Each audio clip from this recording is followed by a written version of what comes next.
Yes, sir. Yes, boss. Okay, we should be transferring over. Let me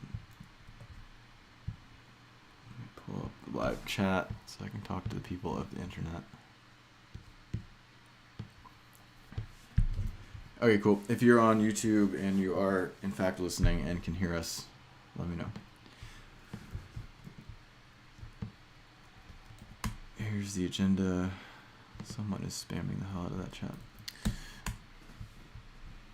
Call 53. Been doing these for a while. Great. So, if y'all weren't aware, Yep. mainnet launched. Mm-hmm.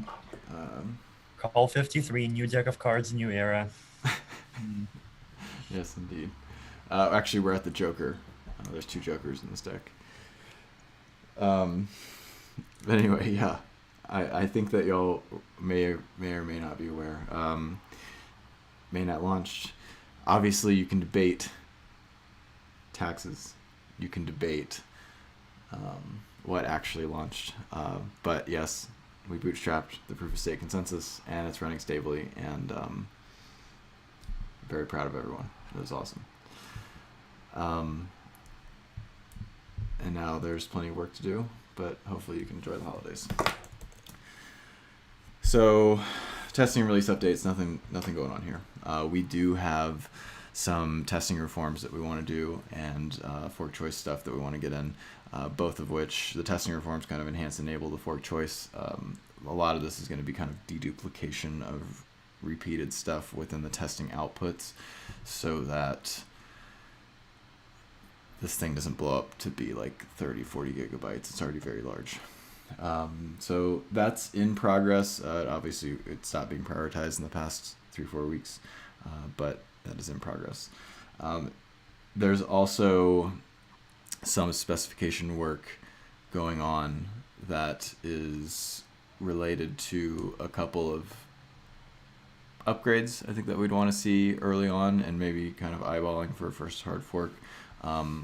The feature-wise, the big one would be, and it's not big, it's actually very small, is adding a light client sync committee to add light client support as a first-class citizen.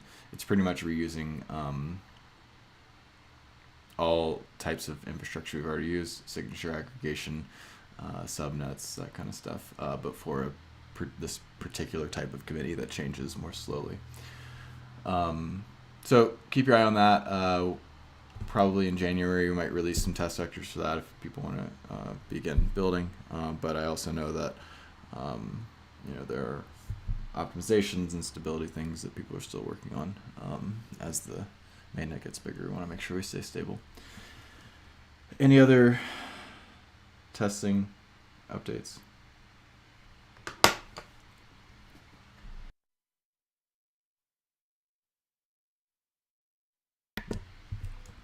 Quick note about API testing. Yeah.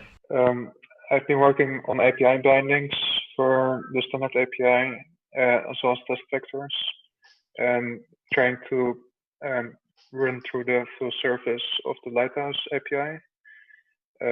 If anyone else is working on bindings or likes to talk about API tests, then please reach out on Discord. Great, thanks. Can those bindings be generated from the definition? So there's 2 parts to this, server tests and client tests. For the client tests, I run through a whole lot of variants that call the server, collect request and response data, and then mock that interaction to test the bindings. Server testing is more complicated since it depends on lots of dynamic conditions. I'm checking status codes right now and checking the format of each of these responses to make sure things are right. But then again, it's a lot more to go through with server testing. We can talk about that in Discord.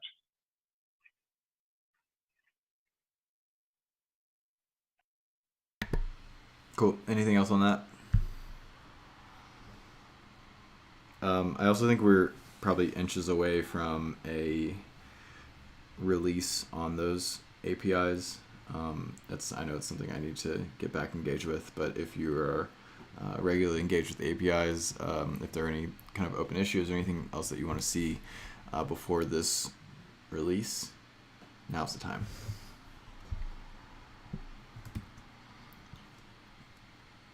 Okay, cool. Testnet, mainnet, Piermont looks good. Mainnet looks good. Again, congratulations. It's been a wild ride. Any comments, thoughts, anything here?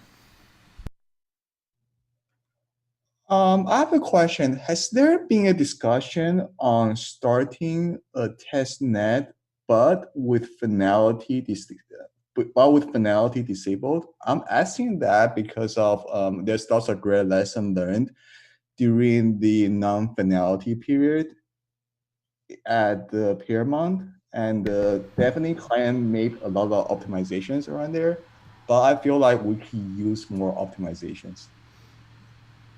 Yeah, I agree. Some of us were discussing this morning on either we were discussing it from an angle of like just running some load tests and seeing what we find, but an extended testnet, devnet without finality might make sense. Justin, you have some thoughts? No, I was just going to say that, yeah, I agree. It's high priority, and it's, I mean, for those who may not know, we onboarded Paritosh, the Ethereum Foundation, helping, at the intersection of DevOps and security. And, that's one of the things that we really want to prioritize, a testnet with no finality. Yeah, just a survey, I'm curious, in terms of client performance, if there's no finality but incredible stability, is that a tough scenario? Or is it when there's no finality and also a reasonable amount of forking or orphans and things? Where does the load in your estimation become induced here? I think when there is a forking and non-finality, clients will not prune the DAG in memory, and then you will have usage. Right. So, but if, in the assumption, if there was zero forking, do you have the same issue? No pruning, but since we don't have forks to keep in memory, that's fine, I suppose. Okay. So it might make sense also, if we're going to do this, to have some subset of the nodes maybe have a clock skew, so they regularly are getting blocks orphaned to try to capture some of the load in a more loadful manner. Anything else on this? Definitely something I think we should discuss in the coming couple of weeks and maybe target for early January. I think another interesting case is long periods where there are no blocks at all. I mean, when Prism had the rough time issue, we didn't have any blocks for, I think maybe 2 epochs, was it? 3 epochs? I don't remember right now the numbers, but there was a good test for the sync protocol to ensure that we can handle an entire epoch without blocks correctly. Yeah, I gotcha. That kind of stuff's also on the list of some load tests that we're like to engage with. But we could also induce that on like a public DevNet, I suppose. Everyone turn your nodes off. Everyone turn your nodes back on. Okay, cool. Anything else on this? Can we talk about future of testnets in general? Getting lots of questions in about whether Piermont is the one, is it long-lived, or will there be something else? Mm-hmm. Any thoughts? So my intuition, and I'm happy to waver on this, depending on what people think. But my intuition is Piermont works, and at least probably through the end of January, I don't see any reason to disrupt it. Obviously, that doesn't mean it's quote the one. There are some techniques at our disposal to ensure that a testnet stays more stable, and we haven't. The only thing that we really have at Piermont right now is we ask people to not spam it, and we run 100,000 validators.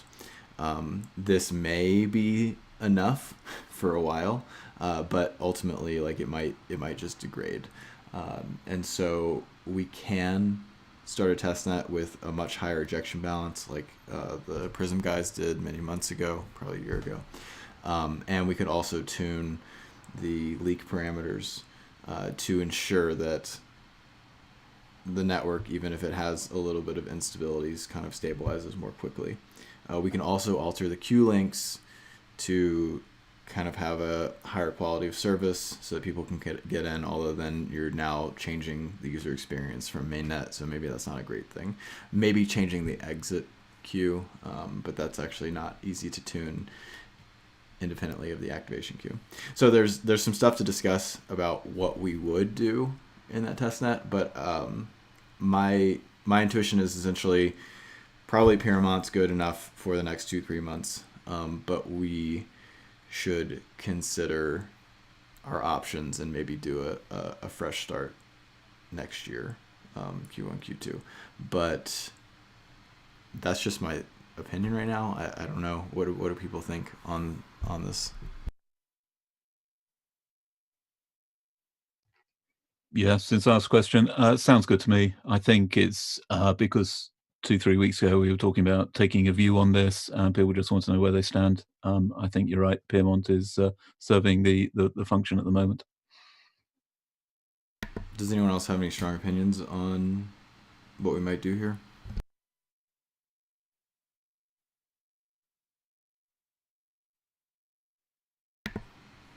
Okay, so I think Piermont serves the purpose right now. We'll keep our eye on it through New Year and keep an open mind towards how we might have a more stable testnet in the future, if and when Piermont degrades. Mami, you had something? Yes. One thing is that Piermont in a month will start being quite slow to sync. And we might want to have the weak subjectivity sync in place, well, in a month also. Yeah, agreed. And I know Piermont's a higher load than mainnet as well, but that's probably a good thing rather than a bad thing. But you're right, yeah. To weak subjectivity sync from a recent state is probably a pretty high value feature, not just from security, but from a UX standpoint to get out in the next couple of months. Okay, anything else here? Well, I'd only add that we'll be on mainnet where Piermont is not too long from now, because we never prune the validator set even when they exit. So right, although I expect pretty low exits on mainnet. Yeah, but nonetheless, yeah, it'll happen. Yeah, I mean, and there's multiple types of load, right? One is that validator set, even if exits happen, grows in memory. But if exits happen and the validator set is half of what you have in the registry, the active validator set, then that doesn't induce as much load on networking side. So there's a few different angles there. Yeah.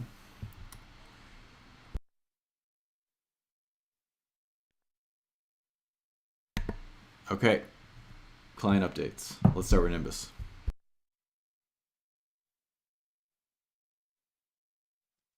Okay, so mainnet launch. We have following that a couple of things to done. In particular, documentation. But we still have work to do there to try to clarify, because right now it's very detailed. We have a hot fix yesterday. We have another one scheduled today. So people using Nimbus keep track of our Discord, and we'll put in place mailing lists and the hash of releases for security. We want to thank our supporters, in particular those who supported us on Gitcoin over a year ago. We still thinking about you, and we'll have something for you soon. And otherwise, on the software side, we are still using import and export of slashing databases, the V3. So we plan to do V5 soon. And on the networking side, we for the launch we raised the number of peers requested by default from 79 to 160, which had a very good impact because we have now a much better attestation inclusion delay. Usually it's 0 now. One thing we are concerned with is that over time, we see a drop of Lighthouse clients while in our peer connection, while Teku and Prism are stable. Also not related directly to Nimbus, but for everyone benefits, the team at BLST, they released a very significant improvement to the square root function, which implies a benefit of 40% on the hash2G2. And since this is almost a third of verification, this should translate to 15% perf improvement for every client using BLST. And that's it for me. Mami, is that improvement in the latest release? Was it 0.3.1 or is that? Oh, I'm putting a link right now. This was released 16 hours ago. That's super. Thank you. Very cool. Lodestar.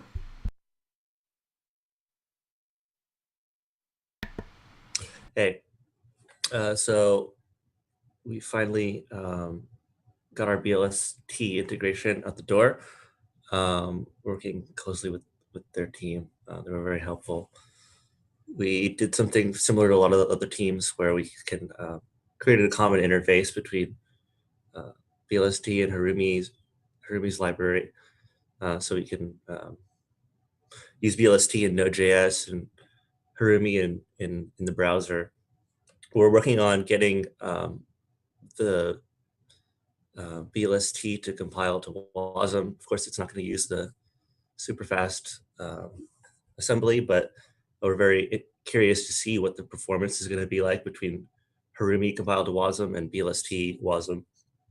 So we'll keep everyone informed when we get some results on that. Other than that, we did finally cut a release day before mainnet. I would say that Lodestar is experimental level robustness. We do have some nodes on mainnet, and they're staying synced. There's some few performance issues that are still kind of plaguing us. 100% CPU usage, verifying a bunch of aggregate proofs, but staying on the network. So yeah, that's it for us. Cool. And you're not attached. You don't have validators attached to those nodes right now. No economic value attached to those nodes. We need to do a lot more testing. Yeah. On Piermont and other things. So I suppose it's just an end user node. You don't even need to listen to the aggregate and proof channel, although it helps you in some like censorship resistance scenarios. But it's probably worth listening to that channel to induce the load and figure out how to optimize it. Right. Yeah, just from a read-only kind of beacon node, staying up to the head, seems pretty stable right now. Nice. Cool. Congrats. Thanks. Let's do Prism. Hey guys, so yeah, mainnet launched. Before mainnet, we were mostly working on our documentations, mainnet readiness, fixing user reported bugs. We have 2 or 3 patch releases from that. And so thank you to our users and contributors for working with us on that.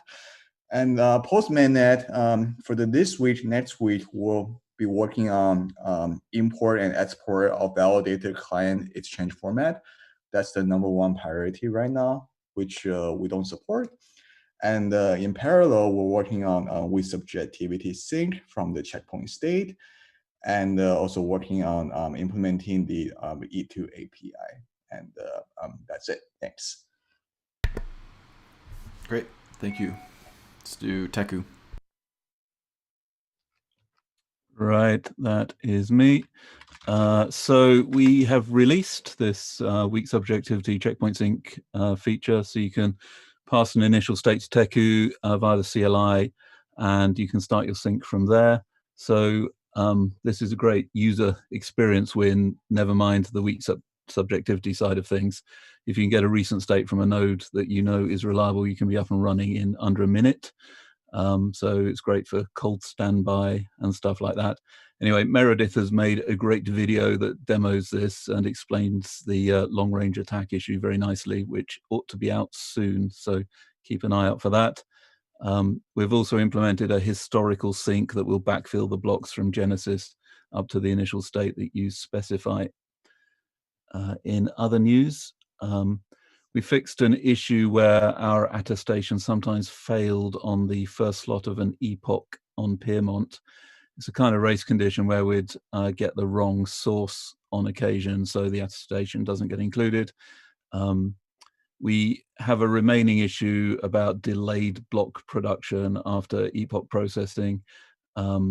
We're fixing this. It doesn't affect mainnet at all at its current scale. It seems to be just the scale of Piermont that exposes this. We also fixed an issue where we failed to gossip voluntary exits and slashings. We now gossip both correctly. I'm aware of the conversations about gossiping slashings or not, but we do that now by default. And the main work in the last 3 or 4 days around mainnet launch has been finding ways to pull data more reliably from ETH1 nodes on mainnet. Turns out it's very different from Gurley. There's lots of geth around on slow drives or limited resources. We've had to work around Nethermind and Open Ethereum not downloading chain history or not providing the data in ETH-GET block events. So we're just finishing up the last testing of our fixes for that. As a workaround, we've been recommended to any users that have trouble just spending 10 minutes syncing up with Infura before switching over to their own ETH1 node, as the load is much lighter after the initial catch-up. Aside from small bug fixes and bits and pieces, that's it from Teku. Awesome. Great work. I'm excited to see that video. And I'll mention this in the networking bit. I know there's the open issue on exactly how to do backfill and sync and stuff if you're starting from that state. And I will take a look at it. I'll open that back up today and we get it merged. And Lighthouse.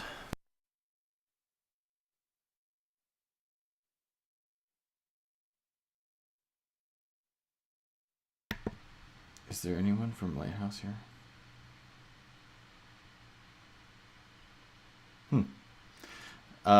Yeah, cool. They launched on mainnet as well and seem to be running okay. And we will catch up with them later.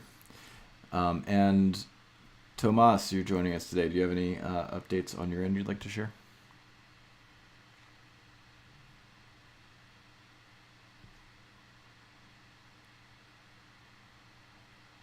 Oh, all good. Okay.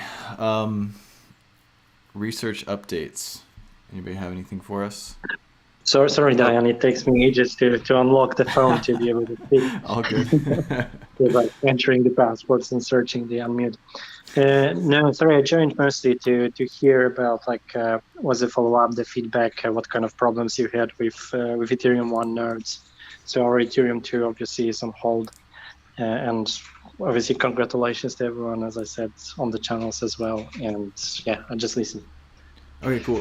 Is there any particular comment you'd like to make about Nethermind in this context, or any questions for Tomas while we're here?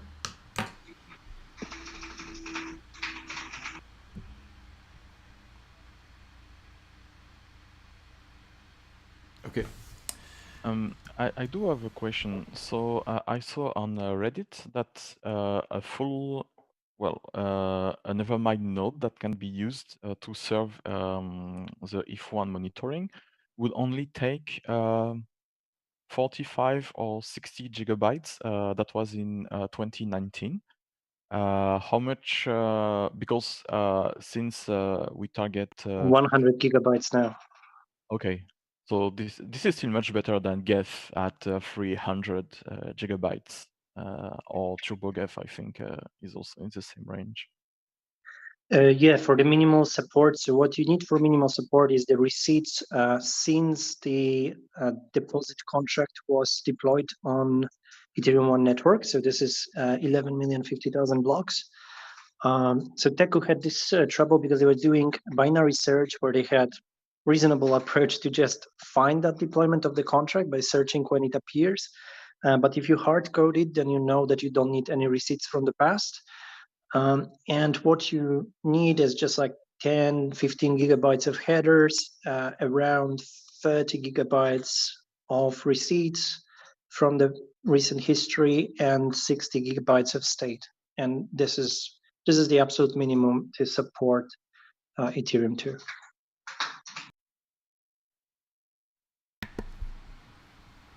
Gotcha. Okay, anything else here? Nethermind, ETH1 syncing, that kind of stuff before we move on. Is anyone working on on infrastructure to remove the requirement for the Eth2.0 node, where we have this super light client that just syncs the headers, and then we have an ad hoc gossip network specifically for the deposits and the associated Merkle paths? It would be just so much lighter than the current situation for validators.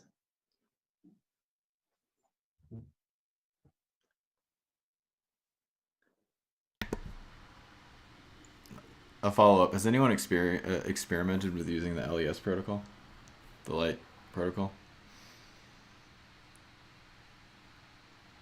We were trying to implement LES in Nethermind, but obviously is this a question for Ethereum 2 clients? So sorry, the BeamSync client potentially can serve all your requests, and it would be smaller in a way that it could go down to 40 gigs if we just BeamSync to the recent state and download receipts. And we are working on it for rotkey support, and it also would work with Ethereum 2. So it can actually go a bit below what we have now. And with Trinity team, we working on the witness protocol that actually the BeamSync can exchange information much faster with the nodes in the network.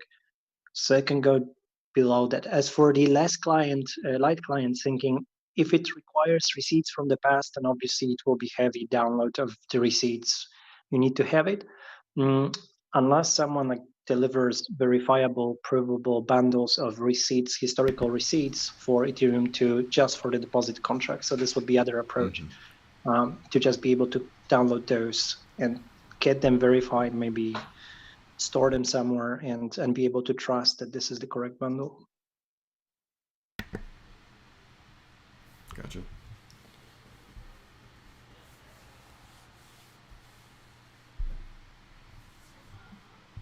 Okay.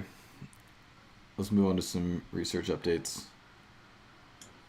Short note about weak subjectivity stuff. There's a new weak subjectivity calculation wherein the period also depends on the average validator balance. There's a branch for it expected to get merged in the next release.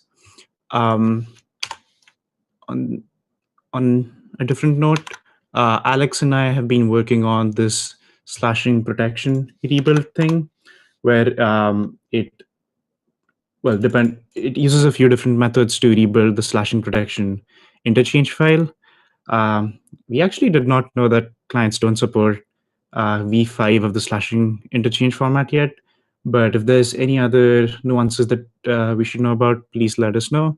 It also uses the Eth2 API, so super important that clients support all of that infrastructure for software upwards in the stack.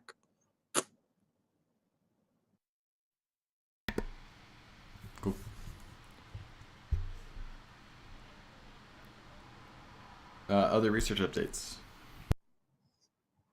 So I have a couple of PRs in progress, and so there has been that light client one, which I think, well, most recently I saw Xiaowei has been doing a lot of work on trying to make it executable, and I've been reviewing that just now. The second one is the incentive accounting reforms. So that is I will just get the PR number for that right now at 2140. And the goal there is to basically take some of these simplifications to rewards that we had in the big, humongous phase 1 candidate and just move them over to a separate patch, which could potentially be included much more quickly.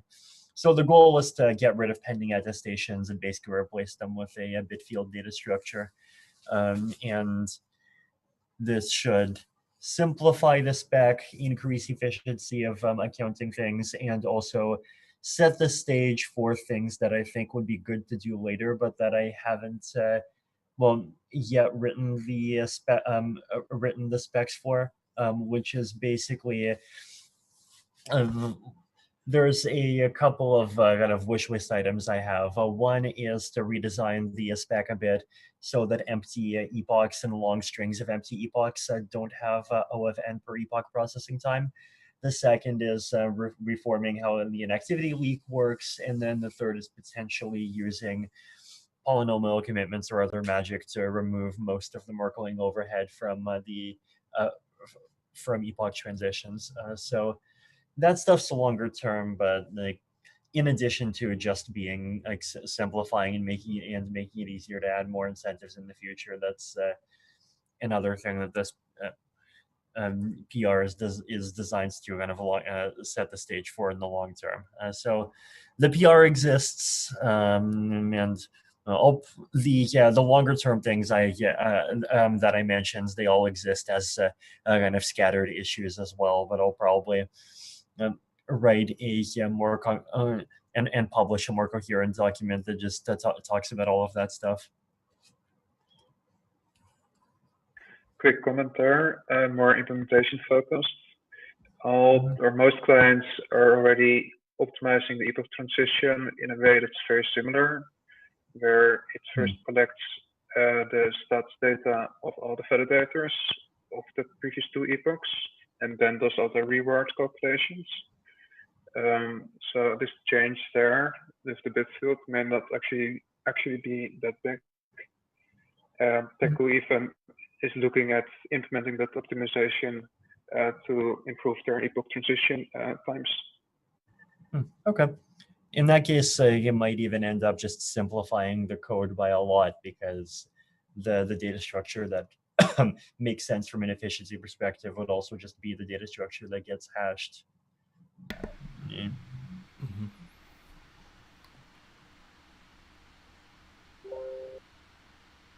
Great. Any other updates? Yes, the executable beacon chain proposal has been published. Thanks everybody for the great feedback. There are some pain points to address, like block hash issue, some others. We'll keep working on them. In the meantime, the prototyping is already in progress. So soon, likely soon, we'll see a Teku client with Eth1 execution in it. Guillaume is also working on updating Catalyst. So the prototype the goal is to implement and evaluate the core proposal. Yep, and probably run a testnet in the midterm. So that's it. Thanks, Mikhail. Other updates here? One quick update is some good news regarding BLST. So an optimization was found for doing square roots over extension fields, and that means that the hash to G2 is going to be 40% faster. So quite a significant and nice optimization there. Yeah, Mami mentioned that in the Nimbus update. Maybe you were away from the computer, which translates into a 15% speed update on signature verification, I think he said. Yeah, because in my benchmarking, H2G2 is 1/3, because you have H2G2 then pairing, and it's 1/3, 2/3 in terms of proportions, time spent. Okay. Cool. Yeah. Killer library. Thanks, Supernational. Okay. Other updates here? Yes, just very quickly, can you hear me then? Yep. Okay. With respect to the figures, so that I showed last meeting, we have written a document, kind of showing all the things we found. And it relates to many of the things that we discussed at the beginning of this meeting. So how clients perform during periods of finality, when there is a long period of no blocks and these kind of things. I have shared this with some of you, and I already got some feedback, so thank you for those that gave feedback. If not, then we are always waiting and very happy to have feedback. And if somebody here didn't receive the document yet and you would be interested, please contact me so that we'll be happy to share it with you. Thanks. Cool, thanks. Anything else?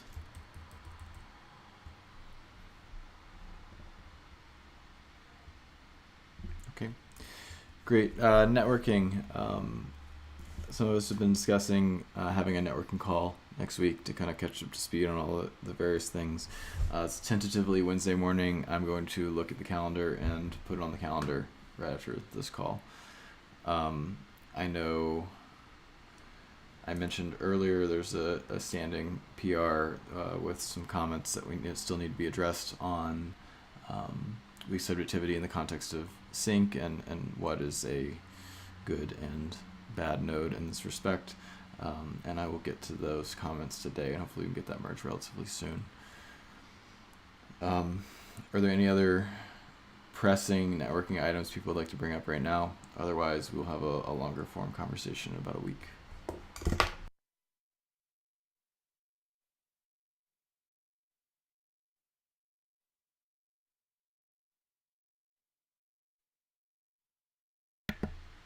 Okay. Yeah, I would perhaps just repeat that it's good not to have very low peer settings. Overall, that makes it difficult to form a suitable mesh on all the attestation topics that we're supposed to subscribe to. Makes it harder to find clients, and it kind of degrades the network performance in general. So I'm hoping that users that listen to this just keep your max peer settings reasonable and not something like 30 that will significantly degrade your attestation performance. Right. By reasonable, I mean in the range of 70, 80, 100.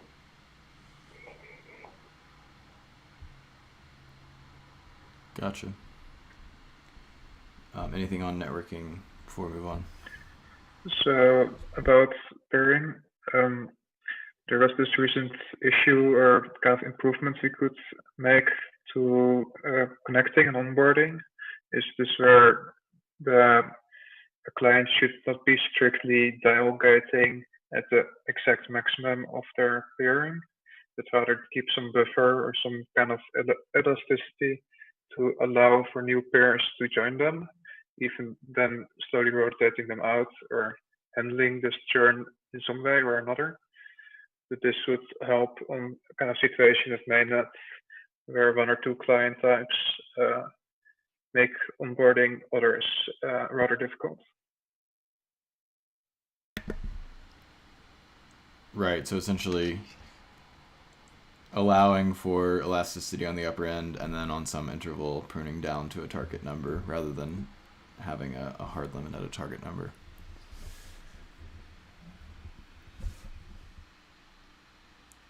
Okay. Anything else on networking before we move on?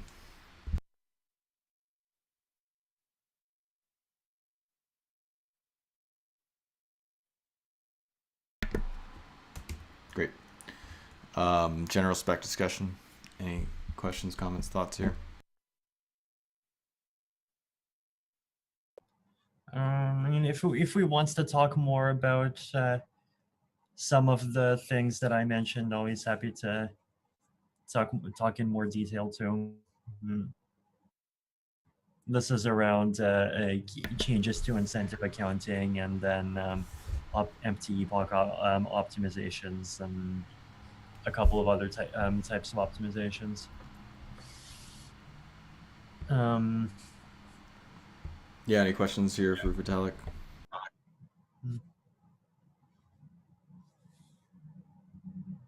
I don't know, maybe I'll just like publish a more readable all-in-one place document so people have something to refer to, and we can also talk about those things. Well, although I do think that we should start some of those discussions sooner rather than later as well, and especially if we want to move toward having having some of these things in a hard fork in a fairly reasonable amount of time. Yeah, agreed. I mean, I think if you get it into a digestible format, people read it. Okay, I will do this.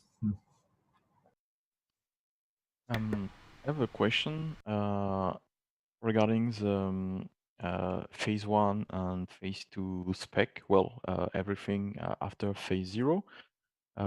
What's the state of the spec and the tests? Because we'll likely dedicate now people to those phases, and we'd like to start with some low-hanging fruit, let's say. Right. So the big things that are being in R&D right now are the data availability, sharding, and merge spec, both of which I think are going to probably spend the next 4 weeks doing some testing and refinement of the ideas, at which point I think we'd start seeing them form into more concrete specs. On the data availability stuff, there's kind of two components here. Well, there's a number of components here. But we'll likely be leveraging past lookups in a DHT. We'll be leveraging some new cryptography called Kate commitments, and be needing to kind of manage additional validator duties and some extended beacon chain spec items, and block, essentially managing blocks in parallel to the beacon chain. So before we can do, for example, Kate commitments, we would need to push the BLS library implementers to expose the group operations.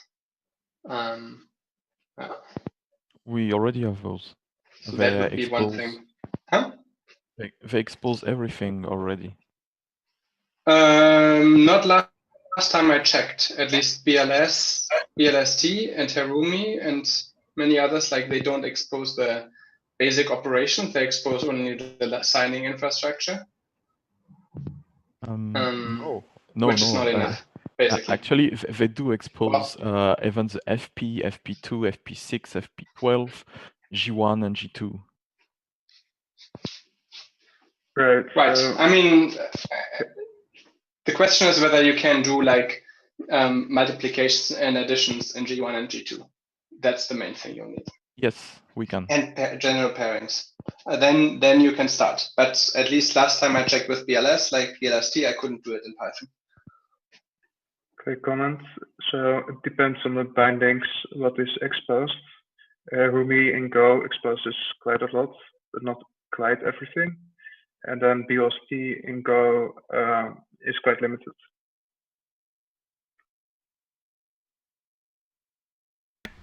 So the bindings are limited in the exposure, but the underlying BLST library isn't necessarily. well, no, the library can do everything. Like you need to be able to do these things. But yeah, like the question is whether it's in the API. Gotcha. I mean, there are questions here around how to design the API to make the best use of the library, because sometimes the binding, can have quite a bit of overhead, and you want to minimize communication, for example, between the binding and the core. But yeah, that's a discussion we can push forward with Supranational, trying to design an API that makes sense and implement it for all the bindings. Another thing to think about is that we are going to need like specific BLS things optimized for Cat-based data availability sampling. Probably the two most important ones are, one is fast linear combinations, aka multi-exponentiations, and the other one is the generate n proofs in n log n time thing. Right. I mean, the latter one is like a specific thing that we'll have to implement ourselves. I don't think we'll be part of a BLS library. But the former, I mean, it's so general, and like any zero knowledge proof system will need this. So yeah, we should prioritize this somehow. For the former, I've talked with the guy at BLST, and they were already looking into that 6 months ago, or even beyond. So this is one of the priority.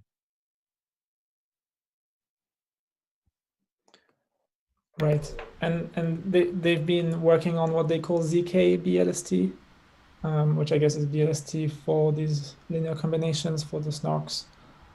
I guess it's a matter of finishing the work, polishing it, and publishing it. But they have done a lot of the heavy lifting in terms of finding the best multi-exponentiation algorithms depending on the size of the multi-exponentiation. Because it turns out if you're doing small, medium, or large, it's a totally different algorithm that's optimal for these linear combinations.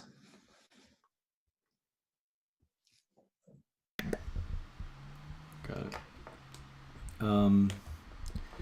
Okay, I think maybe in the next couple of weeks we'll spend some time sharing resources and things with client teams, so we can kind of come to a plan to begin to be effective on these things in the new year.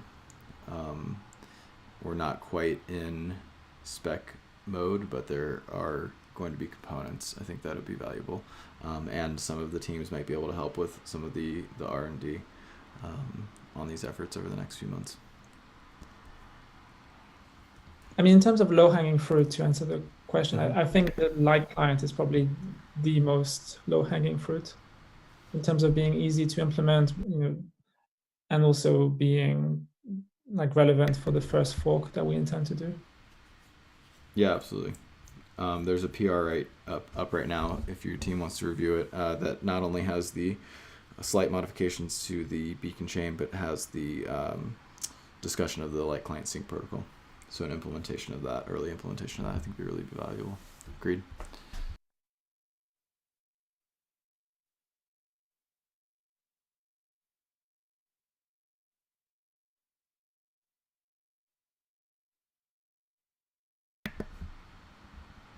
Okay. Anything else here on spec discussion?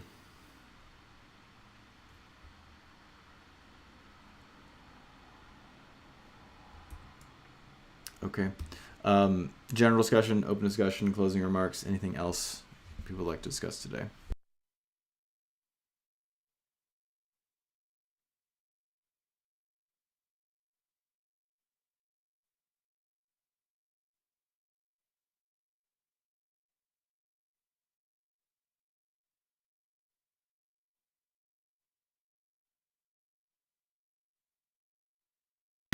Okay, cool. Sorry, I'm distracted by the stuff in the chat.